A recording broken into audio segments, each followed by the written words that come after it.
Agora é valendo, né, um pontinho para cada acerto. É o nosso quiz. O que tá aqui é vaidoso, não sei se é esse, mas é vaidoso. Cara, Mais do que eu não pode, mas ele é. ele tem experiência, ele vai se dar bem. Ué, mas experiência de vida não significa experiência e sentado ali, ó. Nervoso, tranquilo? Um pouquinho nervoso, mas acho que é tranquilo, é do jogo, né? Tá um pouco nervoso? Tô.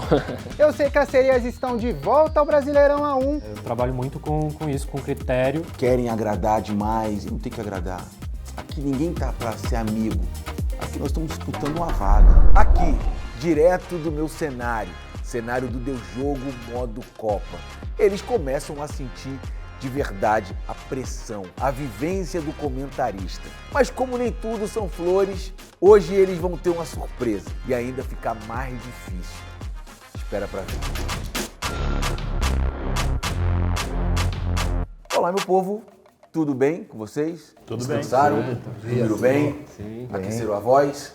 Sim. Estão preparados? Preparado. Vamos. Né? Espero que vocês tenham estudado direitinho, tenham separado aquilo que nós combinamos na nossa reunião de pauta. Estou vendo que vocês estão com a carinha de apreensivos, né? Mas vocês escolheram o jornalismo esportivo para poder estar seguindo adiante na carreira de vocês. Não é fácil, é complicado, mas é gratificante. Porém, como no jornalismo, de um modo geral, as coisas mudam, né? Então, às vezes, pode ser que nos favoreça, às vezes não. Então, nós tínhamos 1 minuto e meio para a gente poder destrinchar tudo aquilo que a gente tinha combinado. Só que mudou. Tivemos um problema na ilha de edição, chegou mais conteúdo e vocês agora precisam me entregar tudo em 1 minuto. Vamos lá? Bora. Bora. Isso é o que mais acontece mesmo. O tempo sempre muda em cima da hora e eles têm que ter jogo de cintura ali pra conseguir desenrolar. Véi, me pegou de caça-riada. Pô, tá de sacanagem. De 1 minuto e meio pra 1 minuto é muita diferença, né?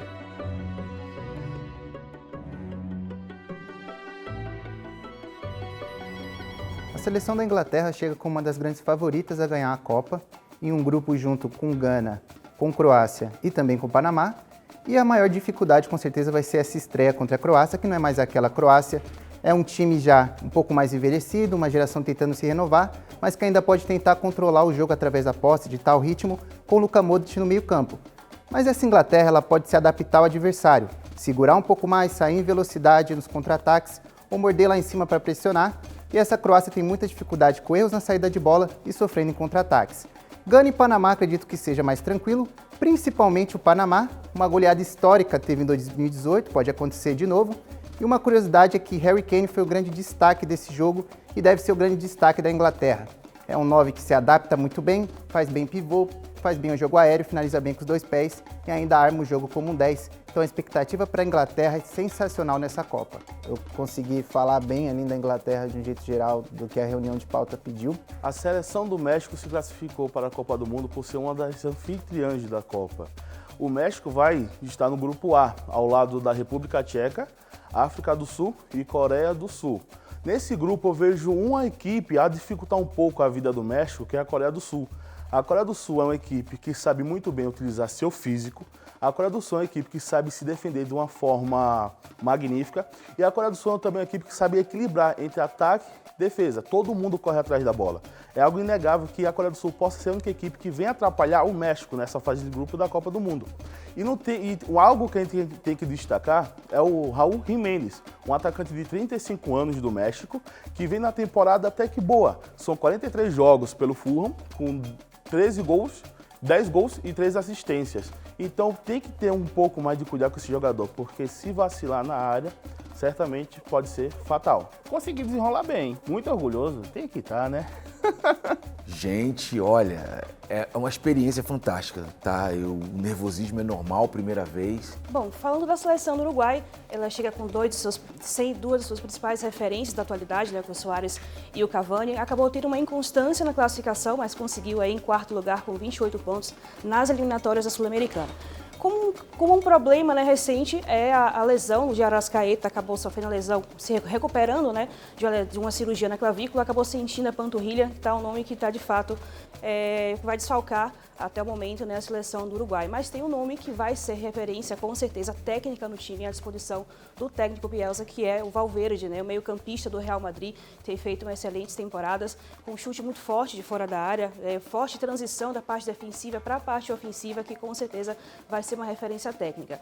O Uruguai está no grupo H, justamente com Espanha, Cabo Verde e Arábia Saudita, né? A Espanha, que é uma das favoritas ao título, Cabo Verde, que é uma estreante da competição, e a Arábia Saudita, que pode ser uma atenção que tem que ter atenção com a Arábia Saudita. Eu acho que foi uma vivência real do que poderia ser um ao vivo, né? Passar uma missão e ter que cumprir. A gente vê ali a ansiedade, né? Que o assunto eles sabem, o assunto eles dominam, o assunto eles estudaram, mas é ansiedade, é a primeira vez, todo mundo passa por isso. Bom, a Suíça vem no grupo B da Copa do Mundo, juntamente com Catar, Bósnia e Canadá. A estreia da Suíça será contra o Catar, mas o principal desafio eu acredito que vai ser contra a Bósnia, uma seleção modesta, mas que acabou eliminando a Itália nas eliminatórias, e é claro que eliminar uma tetracampeã mundial tem seu peso e eleva a moral do time. A Suíça vem para sua 6ª participação consecutiva em Copa do Mundo e busca uma marca melhor do que as quartas de final, que foi o máximo que a seleção conseguiu alcançar na história, alcançando esse feito por 3 vezes. Também busca uma campanha melhor do que em 2022, quando foi eliminada por Portugal nas oitavas por 6-1. O grande destaque dessa seleção é o experiente volante Xhaka. Ele passou 7 anos no Arsenal, jogou pelo Bayer Leverkusen em 2024, onde foi campeão invicto da Bundesliga, entrando para a história, e atualmente está no Sunderland e vai ter o desafio de liderar essa seleção. A Suíça vem um pouco tranquila depois de liderar o seu grupo nas eliminatórias, passando como líder, fazendo 14 gols e sofrendo apenas 2. Eu acho que a minha apresentação foi boa e eu consegui passar tudo que eu queria sobre a Suíça, que é uma seleção difícil de analisar. Olá, vamos falar sobre a seleção dos Estados Unidos, que está no grupo D da Copa do Mundo, junto com Paraguai, Austrália e Turquia. Tem como seu treinador o argentino Maurício Pochettini e a sua estrela, o queridinho da torcida americana, o jogador Christian Pulisic. O primeiro jogo da seleção americana é contra o Paraguai, é um grupo bastante aberto, vai ser dia 12 de junho em Los Angeles. Esse grupo está localizado na costa oeste americana. É um jogo difícil para os americanos, ali vai mostrar se eles... vai ser um avant-première da seleção americana, eles vão mostrar como é que eles estão. Se ganhar, se classifica entre os 2. Se perder, vai lutar para conseguir classificar entre os 3. São 12 participações da seleção americana, com essa 12 participações. A melhor participação, 1930, aqui no Uruguai, quando chegou na semifinal contra a Argentina e perdeu de 6-1. E o maior feito foi aqui no Brasil em 1950, quando ganhou da Inglaterra de 1-0. Bom, a gente tem que ser igual o bambu, né? Envergar, mas não quebrar. Cara, no geral eles foram super bem, eles pegaram tudo que a gente falou ali na reunião de pauta, conseguiram trazer para dentro deles e falaram especificamente de cada seleção, foi bem legal. Cada um tem a sua particularidade. Na hora da prática, eles vão viver várias situações que eles vão ter que estar mudando o tempo todo, mas pra mim foi muito positivo. Galera, gostei de vocês, hein? Parabéns, tá? Sei que não é fácil. Fê, você, meu querido, foi bem, muito técnico, foi direto ao ponto, precisa se comunicar diretamente com as pessoas que estão te vendo, tá? Você precisa dar bom dia, boa tarde, boa noite e precisa gesticular mais, chamar a galera pra você, trazer mais pra galera que tá em casa assistindo, falar assim, pô, ele tá falando comigo, cara, tá aí, gostei, mas parabéns. Seu Sérgio foi o único que deu bom dia, né? Se apresentou legal, olá, né? Isso é muito importante, tá? Se familiarizar, a galera se sente abraçada e se identifica muito quando a gente fala direto, olhando no olho das pessoas. Foi bastante objetivo, técnico também, contou ali os percalços do caminho, teve início, meio e fim, bacana. Catarina, legal. Parabéns, estava nervosa, né? Quando a gente começa a ficar nervoso demais ou nervosa, a gente tende a se mexer muito, né? Então, para o comentarista, precisamos ter firmeza. Às vezes não precisa falar aquilo que a galera quer ouvir, não. Você precisa estar ali firme, é o que você acredita, é o que você pensa e acabou.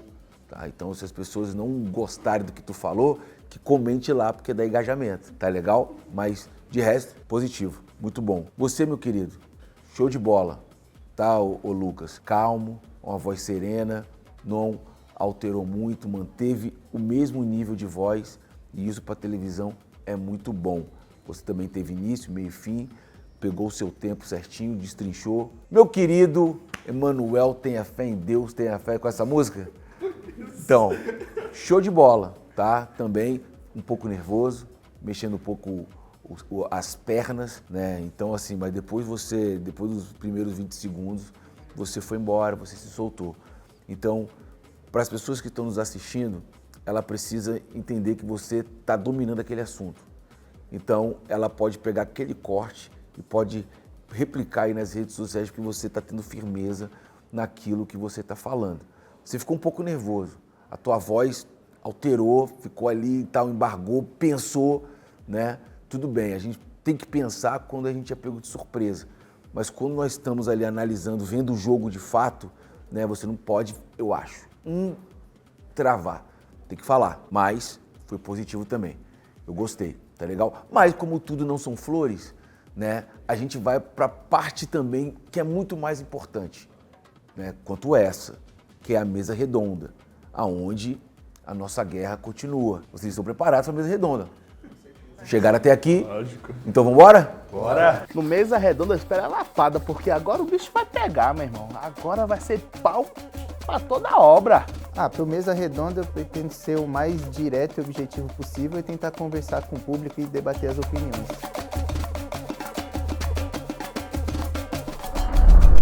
Bora? Bora. Machuca. E aí, meu querido? Você quer escolher quem começa a pergunta? Pode escolher. Por ele. Foi Suíça, né? Isso. Na sua fala você destacou bastante o Xhaka, né? O volante bastante experiente, mas ele não é um cara muito ofensivo, né? Ele é mais um volante de organização ali no meio campo.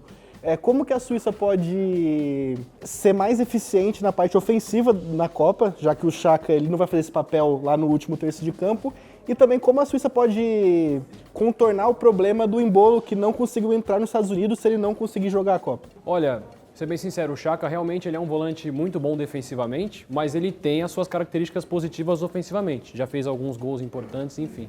Antes de falar dessa parte ofensiva, eu acho que vale destacar a parte defensiva também da Suíça, que tem o Akanji, o próprio Xhaka. Então acho que todo time bom ofensivamente começa com uma defesa boa também. O Xhaka na última temporada só fez um gol, né? Nessa última temporada no Sandler, só um gol marcado, 3 assistências. Não acho que isso é um pouco? Eu acho que eu vou ser muito sincero.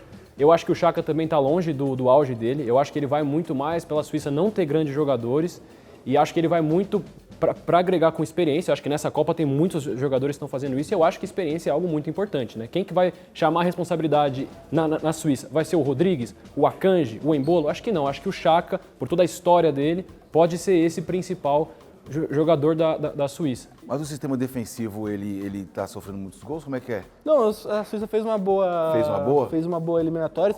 Empatou com o Kosovo, né? Que é uma seleção bem frágil, empatou com o Kosovo. Mas empatou com o Kosovo, não é um adversário tão poderoso para poder você testar ali um sistema defensivo. Vai pegar um adversário como a Bósnia, por exemplo, que é mais forte do que o Kosovo. Como é que joga a Suíça? A Suíça, como eu disse, tem um sistema defensivo muito bom. Vai jogar o quê? 4-4-2, 4-3-3? A Suíça normalmente joga com o 4-3-3. O Xhaka sendo aquele volante principal que marca, mas também pode ter uma pisada na área. Ele é muito parecido, o estilo dele, com o do Casemiro na seleção. Ele é um cara que marca muito bem no entrelinhas e pisa na área, às vezes fazendo gol. O cara jogar de 5 e pisar na área e tem pulmão com a idade?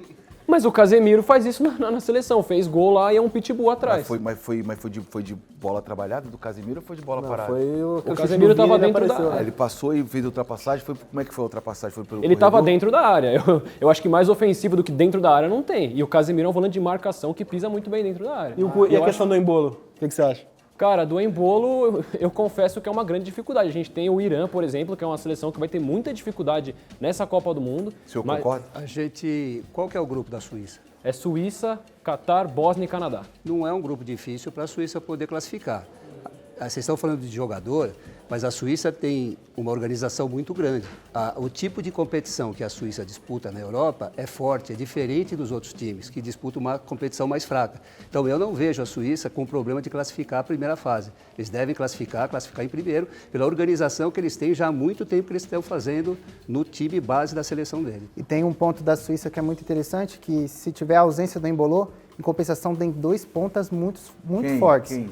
O Ndoye, né? Não sei muito bem, cada um fala de um jeito, e o Rubem Vargas, que são dois jogadores que podem atuar em ambas as pontas, eles trocam muito de posição o tempo todo em campo, podem atuar por fora, por dentro, cada um no seu lado com pé aberto, pé fechado, então pode cortar para dentro para finalizar, pode chegar para fazer cruzamentos. Então é um time que tem esse estereótipo um pouco, e eu concordo, sim, é um time sólido defensivamente, mas tem esse lado também de ter peças boas ofensivas. Mas você não acha que fica muito limitado, não? Porque apesar de ter boas peças de recomposição, não é todo um elenco que a gente sabe que é favorável. A gente não pode comprar tipo um Casemiro que pisa lá na área com o Chaka. Porque o Casemiro, quando pisa, a gente sabe qual é a defesa do Brasil, a gente sabe quais são os jogadores que podem dar uma segurança pro Casemiro. Você não acha que tipo o Chaka subindo tanto, apesar de também ter pontas que podem ajudar, e a Suíça vir numa boa fase defensivamente, não possa custar caro, porque hoje a gente sabe, não existe seleção mais fraca. A gente sabe, não existe seleção mais fraca. Futebol é bom por causa disso, a caixinha de surpresa. A gente vê pequenos batendo em Golias gigantes. Então, hoje em dia, não dá para menosprezar qualquer tipo de seleção. Então, é arriscado. A gente viu isso na última Copa, né? A Arábia Saudita acabou combatendo a própria campeã da Argentina, né? Então, na fase de grupos. Então, são várias... A gente tem o exemplo também da Itália, que nem se classificou sendo eliminado para quem? Para a Bósnia, que está no grupo da Suíça, tá vendo? que acho que vai ser o principal destaque. Mas só complementando um pouco o que eu disse dos pontas aqui, é muito interessante você ter pontas rápidas num time sólido defensivamente, porque o seu contra-ataque é potencializado muito, assim. Eu acho que é algo muito importante, que você disse também. Defendendo justamente a seleção da Suíça, né, que é a seleção que eu tanto estudei, e aí vieram argumentar contra mim, mas acho que eu consegui me virar muito bem. O futebol traz isso, né? Traz a discussão boa, cada um tem uma opinião, pode concordar, pode discordar. Agora vamos de México. Manuel, um dos principais jogadores do México hoje é o Gilberto Mora, que tem apenas 17 anos. Como que você acha que ele, principalmente, pode sentir a pressão de jogar uma Copa do Mundo em casa, Azteca lotado? Como ele pode lidar com isso e como o México pode não depender só dele e contar com os outros jogadores também? Bom, ele pode se dar bem com isso usando o fator casa.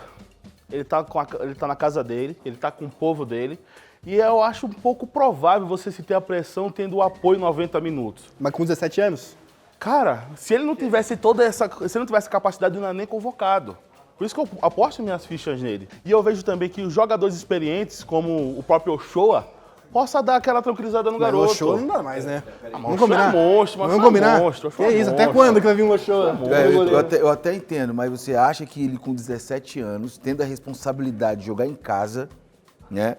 Ele joga onde mesmo? O time dele é... Tijuana foi um dos destaques. E aí você acha que ele não pode ter essa pressão de ter que ter essa responsabilidade, porque é a idade de oscilação, né? É a idade de oscilação, não é um Pelé. Eu acho que o único que não sentiu o peso da idade sendo campeão mundial várias vezes foi o Pelé. Pela própria torcida do Tijuana. Você jogar no Tijuana sem sentir uma pressão igual mesmo não sente, o que é jogar uma Copa do Mundo ao lado da sua torcida que vai estar lhe apoiando? Vai ter jogadores experientes que vai saber conduzir o garoto. Então, por isso que eu vejo, você jogar num campeonato que é uma torcida calorosa, igual o México, a Copa do Mundo em casa pra você é um jogo normal. Você conhece a seleção do México? Sim, e assim, a seleção do México tem justamente esse equilíbrio entre o mais jovem da Copa do Mundo e os jogadores mais velhos. O Ochoa, que apesar, para mim, não vai ser um titular, pelo menos a princípio, pelo que foi o ciclo, mas que pode ajudar no elenco, a gente sabe que conta muito ter esse cara no elenco. E o Raul Jiménez também é um outro jogador experiente, já tem 35 anos, tem rodagem, tem bagagem, eles vão jogar próximos ali no campo. O Mora de 10, ele de 9, então o tempo todo eles podem estar conversando, ele ajudando o garoto ajudando ele, e esse complemento entre juventude e experiência, para mim, faz total diferença, ninguém vai conseguir lidar. Então acho que dentro dessa plataforma que vem o México de pressão, jogando em casa... Posso fazer uma pergunta para vocês? Vocês acham que o Mora tem o mesmo futebol do Yamal? Do Yamal não tem, porque a gente... Não, isso daí é um fato. Do Yamal não tem, a gente sabe que o Yamal é aqueles casos raros que quando você chega lá, você já chega de uma forma extraordinária. Mas o que eu vejo no Mora é um jogador que não tem medo. Ele possa não ter toda a habilidade do Yamal, mas é um jogador que não tem medo de arriscar. É um jogador que não tem medo de ir pra cima. É um jogador que não sente a pressão do estádio no qual ele joga. Eu não concordo com esse futebol todo do Yamal. Eu não concordo com esse futebol todo dele. Eu acho que eu não trocaria pelo Hendrick. Que isso? Cara, eu não troco pelo Hendrick. Eu concordo. Eu concordo. É jeitão diferente. Você prefere o Endrick do que o Eu Yamal? prefiro 10 mil vezes o Endrick do que o Yamal, mano. Mas por quê? O Endrick não conseguiu jogar no Real Madrid. Porque o não Yamal tem... jogou Não, no mas tem um Barcelona. porém. O Endrick não jogou no Real Madrid porque tem que entender. Quando o Endrick chegou lá, quem veio em seguida? Quem? Quem é que tava lá? Quem? O Endrick vai botar o Mbappé no banco aonde? Me diga onde o Endrick vai botar o Mbappé no banco? É empresário. E outra Mas coisa. o Endrick hoje joga de ponta direita, o Mas- Mbappé centralizado. Sim, aí que tá. É algo que pode ser utilizado na próxima temporada do Real Madrid. Porque a gente for ver informações, que eu acompanho muito, é algo que o José Mourinho pretende utilizar. Vinícius Júnior, Mbappé e Endrick. É algo que o Endrick Você tem um começou a- time hoje, Endrick e Yamal, você contrata o Endrick. Endrick é mal, contrato o Endrick. Eu contrato o Endrick. Isso aí eu não Fora Não? que... Por quê? Yamal e Hendrick? É, ué. Cara, Yamal é melhor, cara. Não, Mas por quê? Ele defendeu o posicionamento dele. Até agora eu tô com ele. Beleza. O Endrick, dentro do que ele me falou, ele me convenceu de que é melhor, então eu vou contratar o e Endrick. O fora... que o Hendrick decidiu até hoje? Pô... O que é aí isso, você gente? Pelo quebra. amor de Deus. O Ele- cara ele- não ele teve decidiu um campeonato oportunidade brasileiro. nenhuma. Peraí. Ele decidiu o campeonato brasileiro.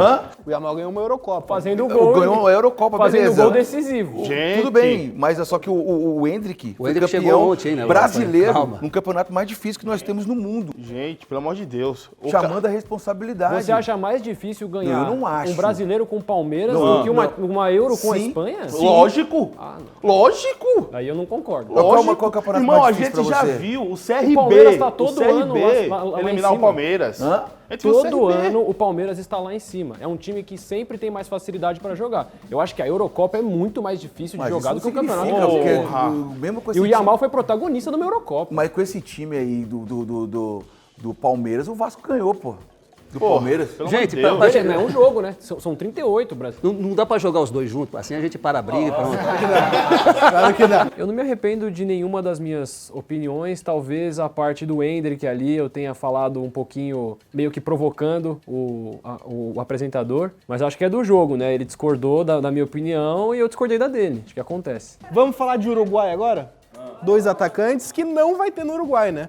O Uruguai é a primeira Copa aí desde 2010 sem Suárez, sem Cavani. Queria saber como que você acha que o Uruguai vem para recompor esse sistema ofensivo e como também que o Bielsa, que é um cara que a gente sabe que ele é Que controverso, maluco, né? como que ele vai gerir esse elenco e não perder o time durante a Copa? Sem o Suárez, né, na brincadeira, a gente sabe que não vai ter uma defesa de mão, né, como foi na Copa de 2010.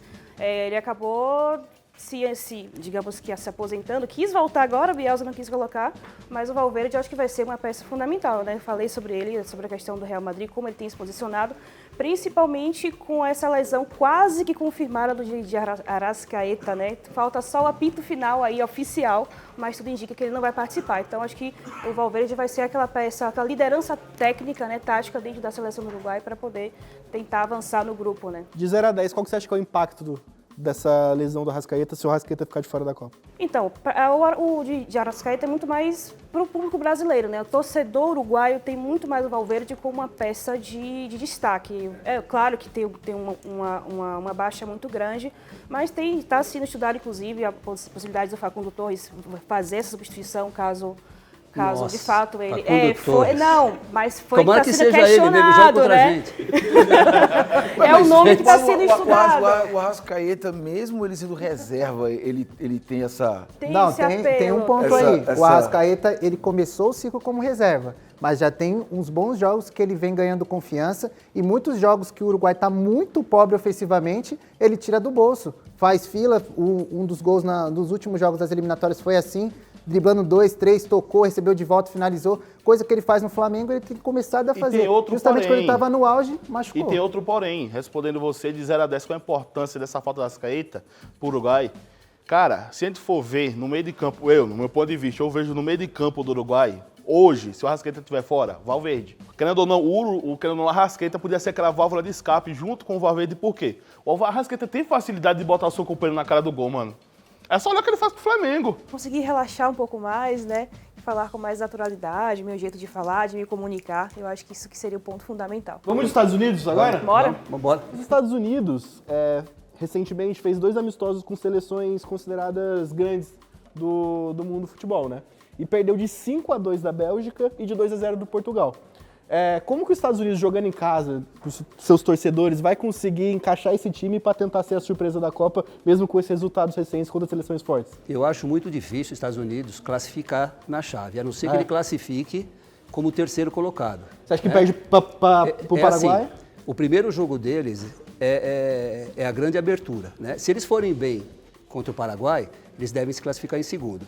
Se eles empatar, ganhar, devem classificar em segundo. Se eles perderem, eles provavelmente vão se classificar em terceiro, porque os Estados Unidos vai jogar na base da força e velocidade. O Paraguai vem com habilidade. A Turquia vem com rapidez e habilidade. A Austrália só vai. Não, ninguém sabe, né? Só vai. Então, deve classificar esses três. Como é que o Paraguai vem? O Paraguai tem um time bom. Será que é um inciso? Tem um time bom. Que finaliza bem ali de fora? É inciso, Maurício? Por exemplo, tem o Maurício, que é Paraguai agora, que vai jogar. Maurício do? Palmeiras. Ele se naturalizou. Entendeu? Ele vem com... Também tem mais gente lá, deixa eu lembrar. Quem puder lembrar também, lembra. Porque eu fiz Estados Unidos, né? Mas já assisti jogo do Paraguai que foi bem, entendeu? Por isso que eu vejo que tem um time melhor do que os Estados Unidos. O que pode influir para os Estados Unidos é campo e torcida. Aquele lance de patriotismo, entendeu? Inclusive, a maior parte dos jogos vão ser lá, né? Das 3 sedes, inclusive. Mas algo que não me desce até hoje, meu amigo, nos Estados Unidos... Não, sério, eu não engulo isso dos Estados Unidos. É que é um time... É um mini tique ser pequeno, é isso? Se a gente for olhar, a base atlética dos Estados Unidos é monstruosa. Você aprende a jogar bola, jogar basquete, jogar o que for, desde, 5, 4 anos.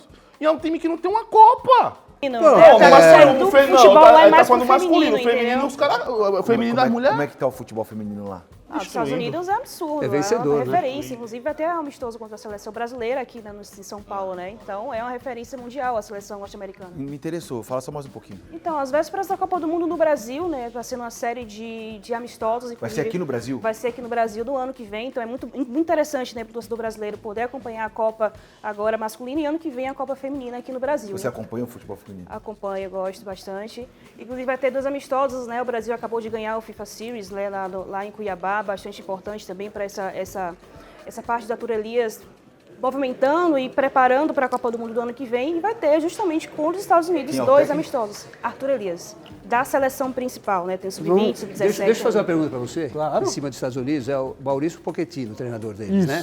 O que você acha dele? É um argentino? Pô, eu acho um ótimo técnico, né? Fez um bom trabalho no Tottenham, fez um bom trabalho no PSG. Será que na seleção, que é diferente, né? Clube de seleção. Tá pouco menos de 2 anos lá, né? Então, você acha que ele vai conseguir se adaptar a jogar uma Copa? Ele não tem material humano. Ele não tem material humano. Quem você acha que classifica, para vocês, quem vocês acham que classifica na chave dos Estados Unidos? Estados Unidos, Paraguai, Austrália e Turquia. Eu acho que é Austrália e Turquia. Eu posto na Austrália e Turquia. Você acha que...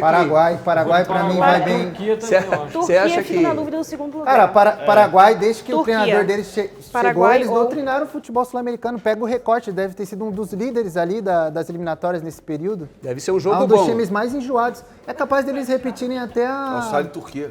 Ali a Copa de 2010.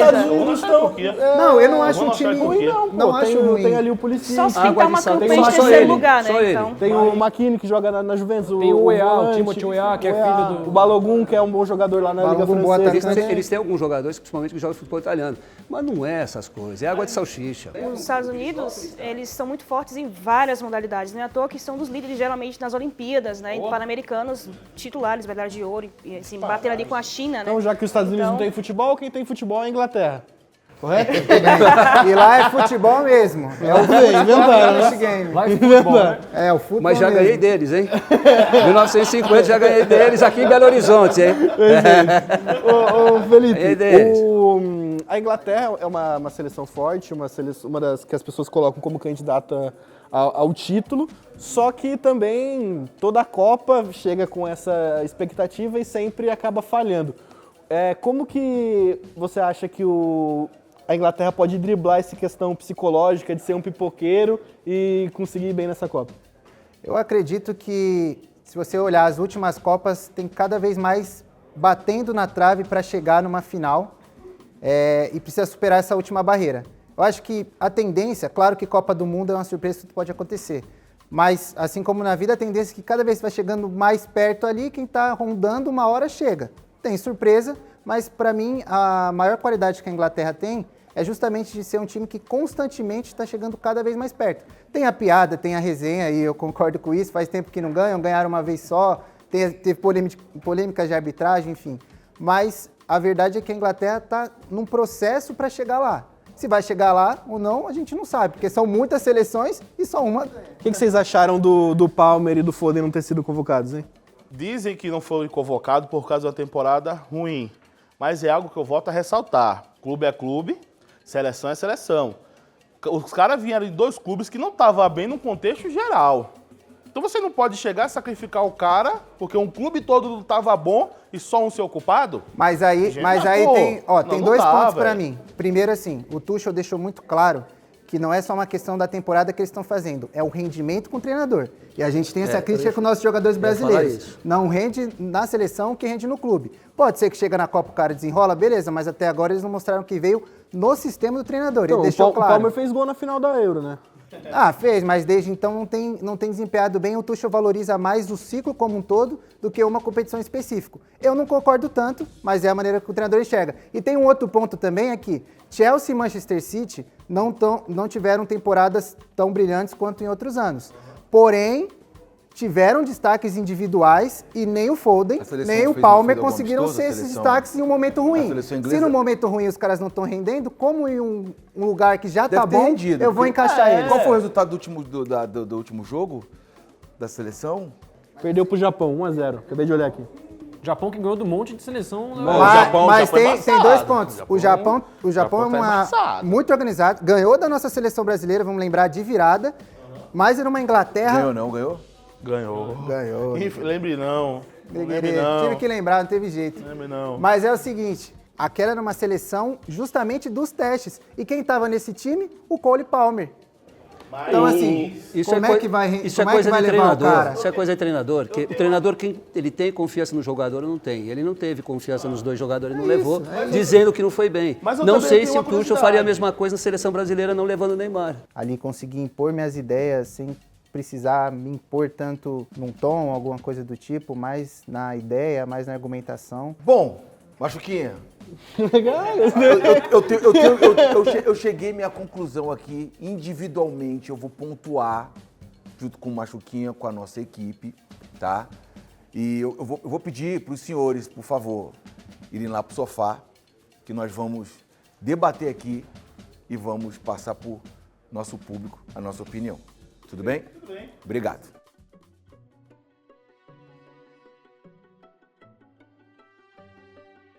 Vamos começar com Manuel. Cara, eu gostei de como ele se portou, né? Falando pra fora, falando firme, alto, colocando as opiniões dele. E eu acho que, ao mesmo tempo que ele tava nessa firmeza de se impor, em alguns momentos ele deu uma deslizada em tipo... quero ter uma opinião polêmica pra fazer render, sabe? Algumas opiniões são legais de ter pra fazer render. Mas algumas, até o público pode achar. Pô, tá forçando demais. Exatamente. A do Darwin Nunes, colocaria minha mão no fogo pelo Darwin Nunes, ele não conseguiu defender. Eu até perguntei pra ele, ele foi considerado uma das piores contratações do Liverpool. Mesmo assim, você coloca a mão no fogo? Ele falou, claro. Mas por que claro, entendeu? Tá igual o Hendrick com como é que é? Com Bob Charlton. É uma opinião que ele dá, que ele não consegue defender a própria opinião de tão absurda que ela é, sabe? Eu gostei dele, tá? Catarina é boa. É boa. Tá? Ela tem um tom de voz muito baixo, assim. Em programa de debate isso é um problema. Retraído. E no programa de debate tiver uma galera mais, né, fervorosa, ela vai ser engolida. O Lucas me preocupou. Muito inteligente. É um garoto calmo, né? Mas só que num debate... E dentro dessa profissão existe uma questão da ética, existe a questão do respeito, assim, entendeu? Então, por mais que a nossa opinião não nos agrade, nós não pode tratar com desdém, tipo fazer caras e bocas, né? A gente não pode... É porque é opinião, né? Então, assim, a gente tem que ir no debate até ser convencido ou não. Essa foi a visão que eu tive. Apesar que ele é bom pra caramba. Ele é bom, não, ele mostrou muito conhecimento, né? Mas isso... Desde o depoimento da fala dele individual, aqui também, quando eu questionei, também ele contou um pouco com a sorte da ordem que a gente começou, porque os outros estavam mais tímidos na primeira, então ele teve mais tempo de fala, mais tempo para falar. Só que quando os outros também falavam, ele não entrou muito, Parece que ele só estudou a dele. Já o Felipe, ele é ponderado, sim, sabe se colocar no momento certo, nas brechas. Ele, quando não concorda, ele tem a sutileza de interromper. Exato. E isso é bom. Na minha opinião, ele foi o melhor dessa dinâmica. Ele trouxe bons pontos tanto na seleção dele, que era a Inglaterra, quanto nas outras. Ele mostrou que ele sabia também falar de todas, né? Sim. Sempre que tinha uma dúvida ali o atacante do Uruguai, por exemplo, ele que respondeu. Então é um cara que ele mostrou que ele não ficou fixado só na dele. Ele já então ele deu opinião do modo geral. Falou num tom de voz bom, soube entrar, soube sair. Eu gostei do Felipe. Seu Sérgio. Olha, o seu Sérgio, pela experiência de vida que ele tem, que isso é fundamental, tá? É você não ficar preso naquele jornalismo que eu vivo falando. Olha, o jornalismo convencional, ele tá morrendo. Então você tem que pegar a sua vivência, a sua experiência e trazer para a atualidade. Ele não fez isso. Ele estava muito mais passando a bola para não se expor do que ele mesmo dar o posicionamento dele. Eu achei que ele começou muito bem. Ele começou muito bem ali. Ele foi um dos primeiros a falar a opinião dele. Ele fez algumas piadinhas ali que eu achei engraçado e tal. Mas depois ele ficou mais perguntando, assim, tirando... O dele da reta. Tirando o dele da reta. Uma hora que eu não achei legal foi que a gente começou a falar do Paraguai, porque isso acontece em programas de debate. Às vezes você está falando de um assunto e, por algum acaso, muda esse assunto. Aí começou a falar de Paraguai e ele falou assim, a seleção que eu estudei é dos Estados Unidos, eu não estudei do Paraguai. Numa Copa do Mundo você tem que saber pelo menos o mínimo de todas. Todas. Né? Então acho que isso foi um ponto também do Sérgio. Pois é. Agora, no contexto geral, acho que está surgindo bons profissionais. Pô, foi bem legal demais. Eu acho que a galera está começando a entender a profissão, está começando a entender o que é ser um comentarista esportivo. E olha, tem que tomar cuidado, hein? Então tu vai perder o teu espaço. Tô brincando. Meu time, vivemos 3 episódios. Tivemos 3 provas diferentes. Primeiro, eles viveram um teste. Comentarista de um jogo ao vivo, ao lado de um narrador profissional. Depois, eles viveram uma reunião de pauta e foram pro estúdio fazer para as câmeras uma análise da sua seleção. Por último, participaram de uma mesa redonda com contrapontos, argumentos e outros profissionais. 5 histórias que começaram em lugares muito diferentes e chegaram até aqui. 3 provas, 2 estúdios, todos os desafios no SBT. E hoje fizemos uma avaliação final daquele que será o futuro comentarista por Hyundai, que vai ganhar um upgrade na vida. E o resultado? Vocês vão saber direto dos estúdios no SBT. Vamos pro campo, vamos pro jogo. Vamos embora, vamos pro jogo, que é jogo decisivo. Então. Tô ótimo, graças a Deus. E o senhor? Tá tranquilo? Calmo. O senhor tá no céu.